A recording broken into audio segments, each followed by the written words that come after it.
जय हिंद दोस्तों, स्वागत है आप सभी का अपना यूट्यूब चैनल अनिकेत में जीके जीएस पर। दोस्तों, जैसा कि आप लोग को बताए थे कि एसएससी जीडी का लेकर आ रहे हैं महामैराथन क्लास, जो आज के झागे सर के द्वारा जो प्रश्न करवाए गए थे परसों, तो वही पीडीएफ लेकर आ गए हैं जो ये महामैराथन देखने वाले हैं। इसमें सारे प्रीवियस ईयर्स का प्रश्न रहने वाले हैं जो पिछले सालों में पूछे गए हैं। तो वही प्रश्न हम लेकर आ गए हैं 2024 में पूछा गया है, तो उनके लिए ये प्रश्न काफ़ी महत्वपूर्ण है दोस्तों। तो इसीलिए यह वीडियो शुरू से अंत तक जरूर देखें, बिना स्किप के साथ पूरा टोटल हम प्रश्न करवाएंगे। सारे प्रश्न जो इसमें अभी देखेंगे, साइंस प्रश्न का जो क्वेश्चन देखने वाले हैं।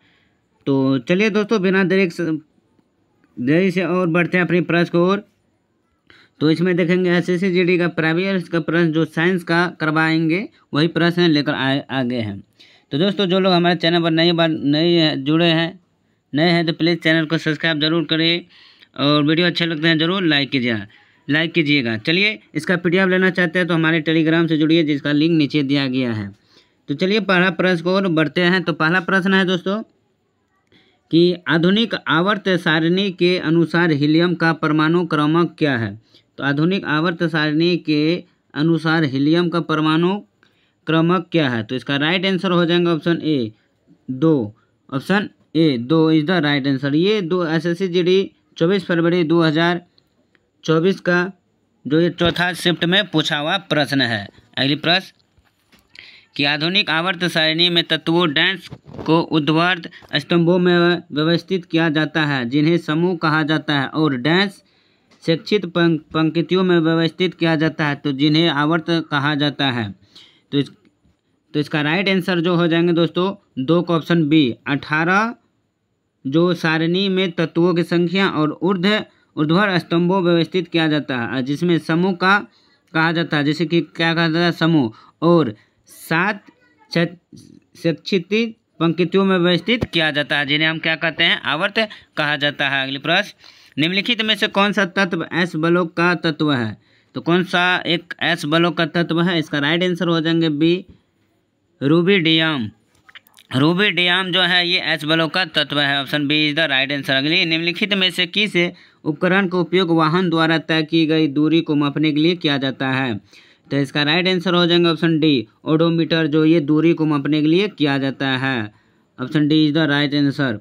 अगली है ये जो टोकोमीटर है, ये टोकोमीटर ये शाफ्ट की चाल को मापता है, और ये फ्यूल गेज जो है ये फ्यूल गेज तेल को मापा जाता है, और स्पीडोमीटर के द्वारा ये नापा जाता है गति का। अगली प्रश्न को बढ़ते हैं कि धुलाई के लिए उपयोग किया जाने वाला washing soda, sodium carbonate, decahydrate, efflorescent crystal dash का एक यौगिक है। तो इसका राइट आंसर हो जाएगा 5 का option D is the right answer. Sodium का एक यौगिक है। अगली प्रश्न चार्ल्स के नियम में डैश, तो चार्ल्स के नियम में क्या होंगे दोस्तों। तो इसका राइट आंसर हो जाएंगे option C is the right answer. A B C तीनों, तो option C is the right answer हो जाएंगे। अगली प्रश्न निम्नलिखित में से कौन सी गैस ठंडी और संपीड़ित होने पर गैस से अतिक्रांति तरल अवस्था में बदल सकती है। तो इसका राइट आंसर हो जाएंगे 7 का option C is the right answer. Carbon dioxide में बदल जाते हैं। अगली प्रश्न है कि बोरियम हाइड्रोक्साइड का रासायनिक सूत्र क्या है। तो इसका राइट आंसर हो जाएंगे दोस्तों option A is the right answer BaOH2। ये सारे पूछा हुआ प्रश्न है। अगली प्रश्न कि कार की बैटरियों में किस रासायनिक यौगिक का उपयोग किया जाता है जिसका सूत्र PbSO4 है। तो इसका राइट आंसर हो जाएंगे 9 का ऑप्शन डी लेड सल्फेट का। अगली प्रश्न द्रव बहते हैं और आकृति को बदलते हैं, वे दृढ़ नहीं होते हैं और इसलिए उन्हें डैश भी कहा जाता है। तो इसका राइट आंसर हो जाएंगे option B is the right answer, तरल ही कहा जाता है। अगली प्रश्न किसी पदार्थ का डैश वह तापमान और दाब होता है जिस पर उस पदार्थ के 3 चरण गैस, द्रव और ठोस ऊष्मागतिकीय साम्य में एक साथ रह सकते हैं। तो इसका राइट आंसर रहने वाले हैं option A is the right answer, त्रिक बिंदु पर रह सकते हैं। अगली प्रश्न डायबोराइनर के त्रिकों में कितने त्रिकों का उल्लेख किया गया था। तो इसका राइट आंसर हो जाएंगे दोस्तों ऑप्शन सी 4 उल्लेख किया गया था। अगली प्रश्न H2 निम्नलिखित में से किस तत्व का आणविक सूत्र है? H2। तो इसका राइट आंसर हो जाएंगे बी, हाइड्रोजन का जो है आणविक सूत्र क्या है? H2 है। अगली प्रश्न, किस तत्व की परमाणु संख्या सबसे अधिक है और यह प्राकृतिक रूप से पाए जाने वाला सबसे भारी तत्व है?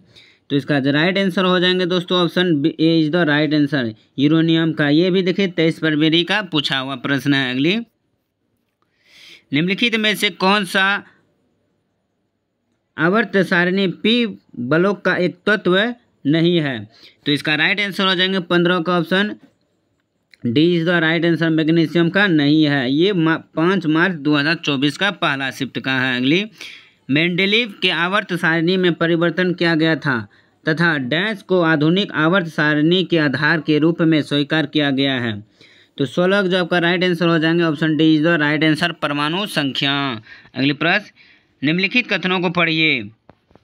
तो इसका जो 17 का आपका राइट आंसर हो जाएंगे ऑप्शन ए। आप लोग बाद में मिला सकते हैं पीडीएफ के सहारे। अगली प्रश्न, तो 18 का भी है, तो इसका राइट आंसर हो जाएंगे ऑप्शन सी, आई और दोनों हो जाएंगे, 1 और 2। अगली है, विद्युत आवेशों की गति से विद्युत धारा उत्पन्न होती है और जिससे विद्युत चुंबकीय बल्ब उत्पन्न होता है, जिसके परिणाम स्वरूप डैश उत्पन्न होती है। तो इसका राइट आंसर हो जाएंगे ऑप्शन सी, चुंबकत्व जो है, जिसके परिणाम स्वरूप चुंबकत्व उत्पन्न होते हैं। अगली प्रश्न, कि किस भौतिक नियम के अनुसार यदि किसी गैस के अणुओं की मात्रा और संख्या स्थिर रहे तो गैस का दाब और ताप उपयुक्त अनुपातिक होते हैं?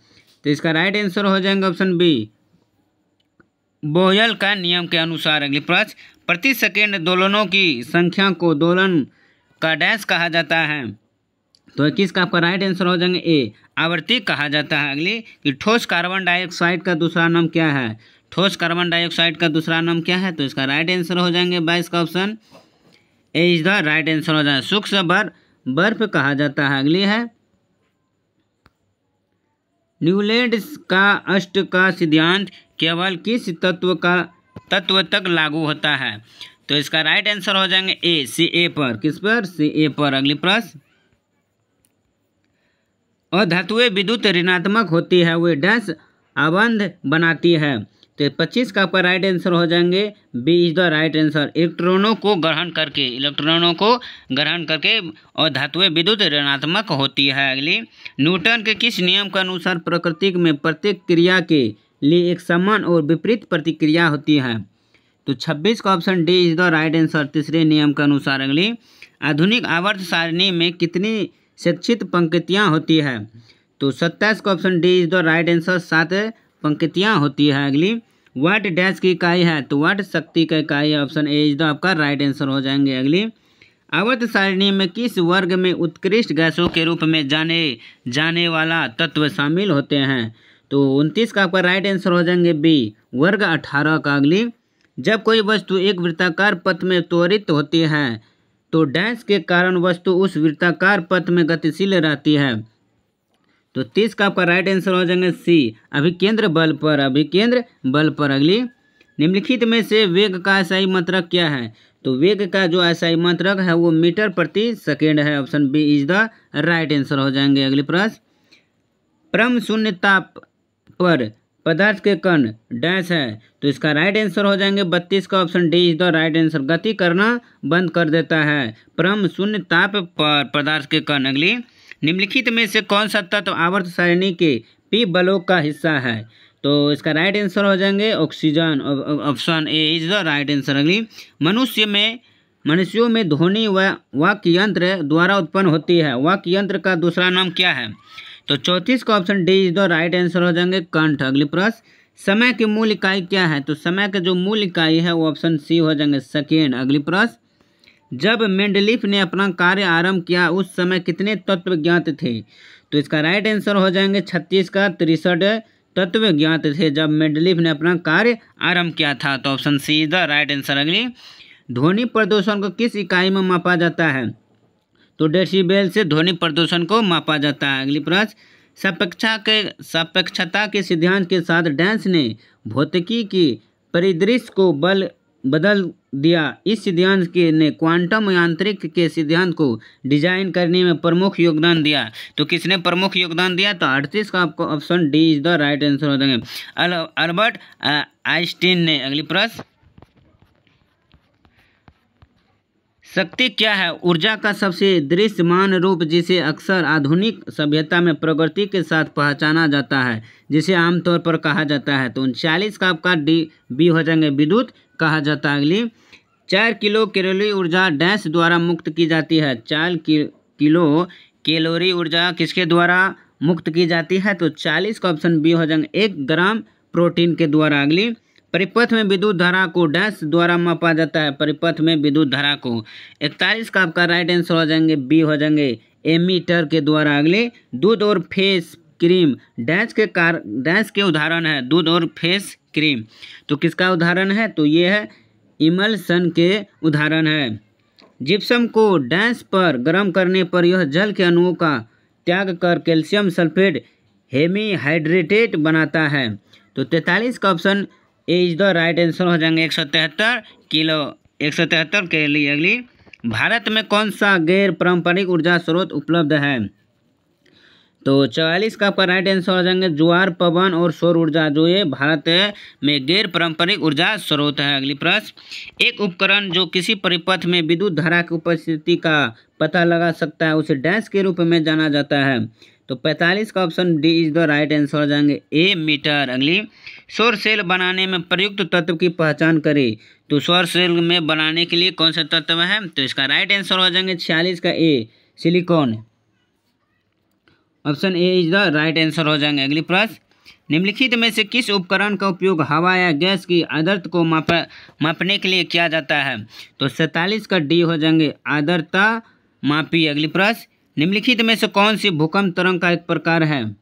तो भूकंप तरंग का कौन सा एक प्रकार है? तो 48 का आपका राइट आंसर हो जाएंगे, बी, पी तरंगे, जो ये भूकंप के है। अगली, कि निम्नलिखित में से कौन सी तरंग विद्युत चुंबकीय तरंग नहीं है? तो विद्युत चुंबकीय तरंग कौन नहीं है? तो 49 का ऑप्शन बी, कैथोड किरणें जो है ये विद्युत चुंबक नहीं है। ये भी 22 फरवरी 2024 का चौथा शिफ्ट में पूछा गया है। अगली, निम्नलिखित में से किस तरल का पृष्ठ तनाव सबसे अधिक होता है? तो किस तरल का पृष्ठ तनाव सबसे अधिक होता है? तो 50 का ऑप्शन डी, जल का सबसे अधिक होता है। अगली प्रश्न है आपके लिए, अगली है कि जल का विद्युत अपघटन डैश का एक उदाहरण है। तो यहाँ चार ऑप्शन दिया गया है, इसका आंसर आप लोग कमेंट में जरूर बताइए। आज के लिए बस इतना है, इससे फिर पार्ट 2 में लेकर आते हैं। इसका आंसर आप लोग लास्ट में जरूर बताइए। चलिए आज के लिए इतना ही। अगर वीडियो को प्रश्न अच्छे लगे तो जरूर लाइक कीजिए। चैनल पर जो लोग पहली बार जुटे हैं प्लीज़ सब्सक्राइब करना ना भूलें। चलिए फिर मिलता हूँ पार्ट 2 के साथ, तब तक के लिए धन्यवाद, जय हिंद।